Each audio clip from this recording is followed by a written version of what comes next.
வணக்கம். இன்றைக்கு விதியை வெல்லக்கூடிய 48 சித்தர்களில் ஒருவரான ஸ்ரீ ஈசானிய ஞான தேசிக சித்தரை பற்றி தாங்க பார்க்க போகிறோம். இவருடைய ஜீவ சமாதி எங்கே இருக்குன்னு பார்த்தீங்கன்னா, திருவண்ணாமலை கிரிவல பாதையில் கடைசி லிங்கமான ஈசானிய லிங்கத்தின் அருகில் அமைந்திருக்கு.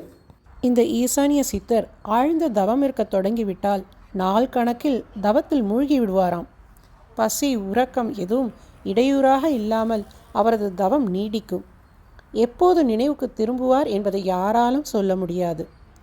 அந்த சமயத்தில் 2 புலிகள் காட்டுக்குள் இருந்து வரும்.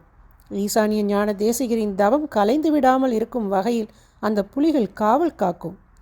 நல்லவர்கள் வருகிறார்கள் என்றால் அவருக்கு பாதுகாவலர்கள் போல் இருக்கும் 2 புலிகளும் தாமாகவே எழுந்து சென்றுவிடும். தீய எண்ணம் உடையவர்கள் வந்தால் புலிகள் கர்ஜித்து பாய்ந்து பயம் காட்டி அவர்களை விரட்டிவிடும். அண்ணாமலையாரும் உண்ணாமலை அம்மனுமே 2 புலிகளாக வந்து ஈசானிய ஞான தேசிகருக்கு காவல் காத்தனர் என்று கூறப்படுகிறது. அந்த அளவுக்கு அண்ணாமலையார் மனதில் ஈசானிய ஞான தேசிகர் இடம் பிடித்திருந்தார். ஒரு புலி இடதுபுறமும் மற்றொரு புலி வலதுபுறமும் படுத்திருக்க மத்தியில் ஈசானிய ஞான தேசிகர் தவம் இருப்பார். இந்த அதிசயம் நடந்த இடம் திருவண்ணாமலை.